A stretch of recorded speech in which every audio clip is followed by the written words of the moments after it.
శుభకార్యాలకు పూజార్ల కోసం వెతుకుతున్నారా? ఇక నుండి అవసరం లేదు. పూజారీస్.com లో అతి తక్కువ ధరలకే పూజార్లను ముందే బుక్ చేసుకోండి. వెంటనే కాల్ చేయండి.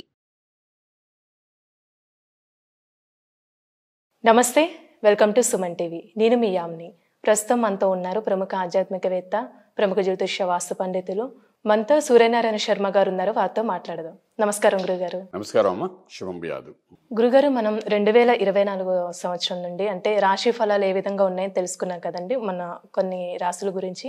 అయితే ఇప్పుడు కర్కాటక రాశి వారికి అండి అసలు ఏ విధంగా ఉండొచ్చు?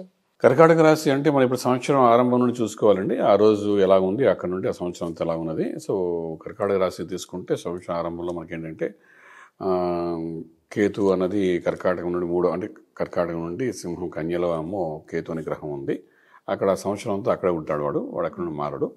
అలాగే అక్కడ నుండి తీసుకుంటే చతుర్థంలో మనకి గ్రహాలు కనపడకపోయినా వృశ్చికంలో మాత్రం మనకు స్టార్టింగ్లోని మనకు శుక్రుడు ప్లస్ బుధుడు యొక్క ప్రభావం చూపిస్తోంది. అలాగే ధనుస్సులో మనం చూసేసరికి రవి కుజుడు ఇద్దరు కనబడుతున్నారు. అలాగే శని చూసేసరికి కర్కాటకానికి సప్తమ భావం అయినట్టు కుంభంలో ఉన్నాడు. అష్టమ భావం కుంభంలో ఉన్నాడు అనమాట. అంటే అష్టమ శని యొక్క ప్రభావం కర్కాటకానికి కనిపిస్తుంది. అలాగే 9వ భావంలో చూస్తే రాహు కనిపిస్తున్నాడు. 10వ ఇంట్లో చూస్తే మనకు బృహస్పతి కనిపిస్తున్నాడు. ఫైన్. ఇలా ఉంటుంటే మనకి ఏంటంటే ఈ కర్కాటక రాశిలోని ఒక 10వ ఇంట్లో రాజ్యంలో గురుడిని ప్రభావం ఉన్నప్పటికీ కూడా, అంటే రాజ్యంలో గురుడు ఉండడం, ఈ లగ్నానికి యోగించేవాడు ఎక్కడున్నాడని ఫస్ట్ మనం చూసుకోవాల్సి వస్తుందన్నమాట. కర్కాటక రాశికి కుజుడు రాజ్యోకారకుడు అంటాం. అటువంటి కుజుడు మనం చూసినసరికి రవితో కలిసి 6వ ఇంట్లో కూర్చున్నాడు అనమాట. సో ఇక్కడ మనకి ఏంటంటే ఇది ఎంతవరకు మనకు వర్కౌట్ అవుతుంది అంటే ఆరోగ్య స్థానంలో ఉన్నాడు అనమాట. కుజుడు ప్లస్ రవి ఇద్దరు కలిసి ఉన్నారు. అంటే ఆరోగ్య స్థానంలో 2 పాపగ్రహాలు కలిసి ఉన్నాయి, 2 అగ్నితత్వం గల గ్రహాలు ఉన్నాయి న్యూ ఇయర్ స్టార్ట్ అయ్యే టైంకి. అలాగే అష్టమంలో శనీశ్వరుడు కూర్చున్నాడు, అష్ట కష్టాలు పెట్టడానికి ఉన్నాడు. సో 8వ ఇంట్లో శనీశ్వరుడు ఆరోగ్యం ఆయుష్ సంబంధించిన వాడు అనమాట. ఆయుష్ సంబంధించిన వాడు 8వ హౌస్లో ఉన్నాడు. ఆరోగ్యం సంబంధించిన ప్లేస్లో రవి కుజుడు అనే 2 పాపగ్రహాలు కూర్చుని ఉన్నాయి. అంటే ఆరోగ్యం ముందు బేసిక్ థింగ్, కాదా ఆయుష్ సెకండ్ థింగ్. అంటే ఆరోగ్యం బాగుంటే ఆయుష్ బాగుంటుంది, ఆరోగ్యం బాగాలేకపోతే ఆయుష్ కూడా క్షీణిస్తుంది.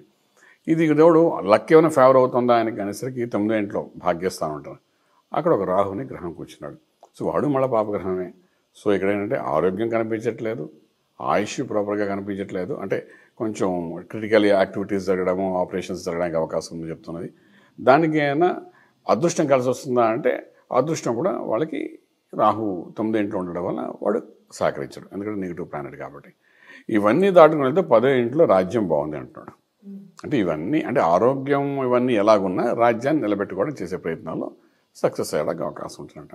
సో ఇలా ఉంటుండగానే మనకేంటి ఇదంతా మనకు సుమారుగా మే 1 వచ్చేసరికి ఏంటంటే రాజ్యంలో ఉన్న బృహస్పతి మన వృషభ రాశిలోకి వస్తాడట. మేషంలో వృషభంలోకి వస్తాడు. అంటే అక్కడికి ఏమైపోయింది, మళ్ళీ వాడి లాభస్థానంలోకి వస్తున్నాడు. అలాగే మనకు కుజుడు వాడు ఏంటంటే మార్చి 15 నుండి మే 1 వరకును సింహం, అంటే మనకున్న కుజుడు ఎవరైతే ఉన్నాడో ఇప్పుడు వాడేమో కుంభంలోకి ప్రవేశిస్తాడనమాట. అక్కడ శనితో కలిసి ఉంటాడు. అంటే అష్టంలో ఏమైపోయింది, శని కుజుల కాంబినేషన్ కూడా మార్చి 15 నుండి ఈ మే 1 తారీఖు వరకు ఉంటాం. అంటే ఆయుష్ స్థానంలో ఈ 2 కలిసి యుద్ధాలు చేస్తాయి. యుద్ధం చేయడం అంటే వాళ్ళిద్దరికి పడదు, శని కుజులు పడదు. సో ఇప్పుడు ఆ కర్కాటక రాశి వారికి మార్చి 15 నుండి మే 1 తారీఖు మధ్యలో హెల్త్ ఇష్యూస్తో చాలా విపరీతంగా ఉంటాయి. సో దాని నుండి వాళ్ళు బయటపడడం చాలా అవసరం. ఇప్పుడు చిన్నపిల్లలు అనుకోండి, బాల అరిష్టాలు అంటాం. అదే కర్కాటక రాశి చిన్న ఆశ్లేష నక్షత్రము, అలాగే పునర్వసు 4వ పాదము, మళ్ళీ పుష్యమి నక్షత్రం వాళ్ళు ఉన్నారనుకోండి, వాళ్ళు ముగ్గురే ఉంటాయి అక్కడ. వాళ్ళలో చిన్నపిల్లలు 8 ఇయర్స్ లోపల అంటే బాల అరిష్టాలు ఉంటాయి. బాల అరిష్టాలు అంటే చిన్నపిల్లల చూడండి పడిపోవడము, దెబ్బలు తగలడము, మోషన్స్ ఇలాంటివి ఏవో జరగడము, డిహైడ్రేషన్ వల్ల హాస్పిటల్లో జాయిన్ అవ్వడం, ఇలాంటివన్నీ ఈ సంవత్సరం స్టార్టింగ్లో వాళ్ళు కనబడతాయి. అదే యుక్త వయసులో ఉన్నారు, హెల్త్ ఇష్యూస్ ఎలా ఉంటాయంటే యుక్త వయసులోని వాడికి గ్యాస్ట్రిక్ ఇష్యూ రావడం, ఇండైజెషన్ ప్రాబ్లం రావడము, తర్వాత థ్రోట్ ఇన్ఫెక్షన్స్ రావడం, ఈ శని కుజులు కలిసారు కాబట్టి మంట, ఆ మంట నుండి బయటపడడం అలా తెలియకపోవడం, ఇట్లా కొంచెం డిఫరెంట్గా కనిపించే అవకాశం. అదే ఇంకొంచెం వయసు మళ్ళిన వాడు 60 ఏళ్ళు దాటేసి మాడుకుంటే ఇంకా ఏదైనా క్రానిక్ ఇష్యూస్ కనెక్ట్ అవ్వడం, లేదా చిన్న ఆపరేషన్ అవ్వడం, దానికి మల్టిపుల్గా క్లినికల్లీ బాడీలో ఏవో పాటలో పని చేయకపోవడం, దానివల్ల ఎంత మందు వేసినా ఏ మందు వేసినా కూడా అది పనిచేయక మెడికల్గా చాలా ఇబ్బంది పడ్డాం, ఇలాంటివి కొన్ని కనబడడానికి అవకాశం ఉంటుందన్నమాట. సో ఇది టోటల్లీ కర్కాటక రాశి వారికి ఎలా చూసినా సరే ఫస్ట్ హాఫ్లో మాత్రం హెల్త్ మీద అటాక్ చేయడానికి అవకాశం ఉందన్నమాట. సో హెల్త్ మీద అటాక్ చేస్తున్నాడు అంటే మామూలు విషయం కాదు, ఇది ఏ వయసులో వాళ్ళకైనా చూపిస్తాం.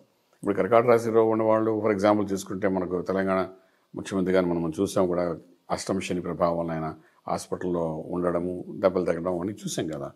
అది బాత్రూంలో జారారో కాలు మొదలు పడ్డారో మనకు సంబంధం లేదు అనుకోండి, బట్ హాస్పిటల్కి వెళ్ళారు, ఆపరేషన్ చేసుకుంటున్నారు దిగువ భాగానికి. సో ఇవన్నీ ఎలా కనబడుతుందంటే కర్కాటక రాశిలో ఉన్న వాళ్ళకి ఏదో సమయంలోని, అంటే ఆయనకి అయింది కదా మన సంఖ్యలో గుద్దుగోకలే, మార్చి 15 నుండి మే 1 లోపల ఆల్మోస్ట్ 90% కర్కాటక రాశి వాళ్ళకి ఏదో ఒకటి దెబ్బలు తగులుతాయి, కన్ఫామ్గా తగులుతాయి. అది చిన్న పెద్ద డిపెండ్స్ అపాన్ ది మిగిలిన దశలు, అంతర్దశల ప్రకారము. దశలు అనుకూలిస్తే చిన్న దెబ్బలు తగులుతాయి, అనుకూలించకపోతే పెద్దవి అవుతాయి. సో అది ఏదైనా జరిగితే అది క్రానిక్ ఇష్యూ కింద అవ్వడానికి అవకాశం ఉంటుంది. అది లైఫ్ లాంగ్ అది మచ్చలా ఉండిపోతుంది. ఇటువంటివి జరగడానికి అవకాశం అనమాట కర్కాటక. సో హెల్త్ మీద దృష్టి పెట్టాలి వాడు. ఫస్ట్ హాఫ్ హెల్త్ మీద దృష్టి పెడితే, ఇప్పుడు మనకు మే 1 నుండి ఏంటవుతుందంటే ఈ కుజుడు అన్నవాడు కుంభం నుండి మీనంలోకి వెళ్ళిపోతారు. ఒకసారి మీనంలోకి వెళ్ళిపోయాడంటే ఈ డిస్టర్బెన్స్ అనేది తగ్గిపోతుంది అనమాట. అలాగే మనకు గురువు అనే గ్రహం కూడా మనకి ఏంటంటే మే తర్వాత వృషభంలోకి వస్తాడు, లాభంలోకి వస్తాడు. రావడం అది కూడా ఒక అంతరం మంచిది. భాగ్యంలో కుజుడు ఉండడం మంచిదే, అలాగే లాభంలో గురుడు ఉండడం కూడా మంచిదే. సో వీళ్ళకి ఏమైనా జరగాలి, మంచి జరగాలంటే ఆర్థికంగా తీసుకోండి, వ్యాపార రీత్యా చూసుకోండి, రాజకీయంగా తీసుకోండి, లేకపోతే ఇండస్ట్రీ, ఫిల్మ్ ఇండస్ట్రీ రకంగా చేసుకోండి. ఏదైనా మే 1 తర్వాత ఒక మంచి పట్టు రావడానికి అవకాశం. అంటే మే అంటే ఆల్మోస్ట్ 5 నెలలు, ఫస్ట్ 5 months థోడా కన్ఫ్యూజన్ అని వెళ్ళడానికి అవకాశం ఉంది. మనం చెప్పగలుగుతాం అంతవరకు అనమాట. అంటే ఈ రాశి వారికి ఏదైనా పరిహారం అలాంటివి ఏమి ఉన్నాయండి? పరిహారాలంటే ఇప్పుడు మనకు ఇది అష్టమ శని అంటే శని చేయవలసిన పని చేస్తాడు, చేసిన తర్వాత మనం ముందు వేసుకోవడమే. అంటే ఏంటంటే ఇప్పుడు వాడిని యుద్ధం చేయలేం, శని కుజులు కలిసినప్పుడు వాళ్ళదే ఒక పెద్ద యుద్ధం. ఆ సంధి కలిసి ఉండడం ఒక మహాయుద్ధం. ఆ యుద్ధం అలా ఉండడం వల్లనే మనకు ప్రపంచంలో ప్రకృతి వైపరీత్యాలు జరుగుతున్నాయి. శని కుజులు అంటే ఈ జాతకాలు అనేవంటి ఏంటంటే జ్యోతిషాస్త్రం అనేది ఏంటంటే ప్రకృతిలో జరుగుతున్న వైపరీత్యాలు కానీ, ప్రకృతిలో జరుగుతున్న మంచి చెడ్ల గురించి తెలుసుకోవడం కోసం ఈ జ్యోతిషాస్త్రం. ఇప్పుడు మనుషుల కోసం కూడా తెలుసుకుంటున్నాం, కానీ basically it is done for nature అనమాట. నేచర్లో ఎప్పుడు ఎలా ఉంటుంది, పాడి పంట ఎలా పండుతుంది, ప్రకృతిలో ఎటువంటి మార్పులు జరుగుతాయి, ఎండాకాలం ఎంతకాలం ఉంటుంది, వర్షాలు ఎలా పడతాయి, ఇవన్నీ తెలుసుకోవడానికి జ్యోతిషాస్త్రం ఫ్రమ్ ది బిగినింగ్. కొన్ని వేల సంవత్సరాల నుండి ఈ శాస్త్రాన్ని దానికోసం వాడుకునేవారు.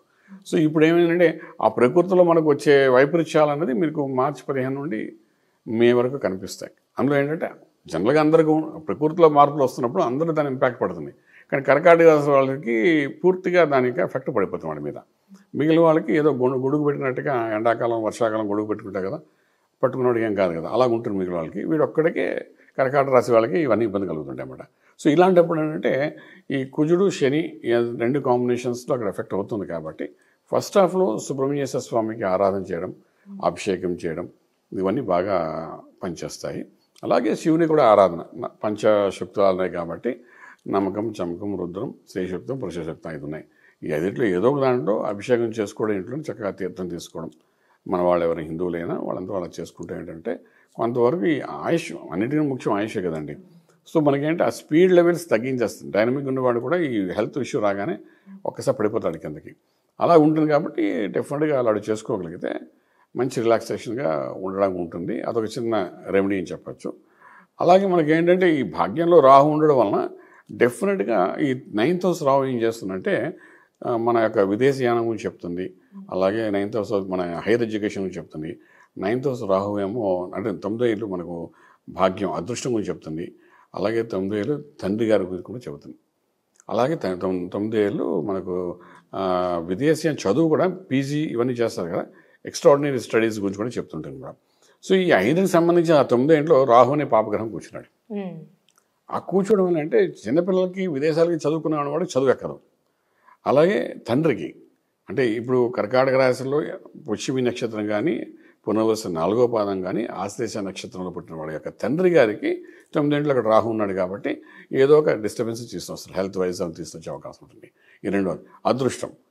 9వ ఇంట్లో రాహు ఉన్నది కాబట్టి కర్కాటక రాశి వారికి ఇప్పటి వరకు ఏది చేసినా నడుస్తున్న కథలో వెళ్ళిన వాళ్ళకి ఈ 9వ ఇంట్లో రాహు రాగానే మొత్తం ఆ గర్వం పోగొట్టుకునేటట్టుగా ఆ లక్ ఫేవర్ చేయదన్నమాట. ఎప్పుడైతే లక్ ఫేవర్ చేయడో మనం హార్డ్ వర్క్ మీద ముందుకెళ్ళాలి.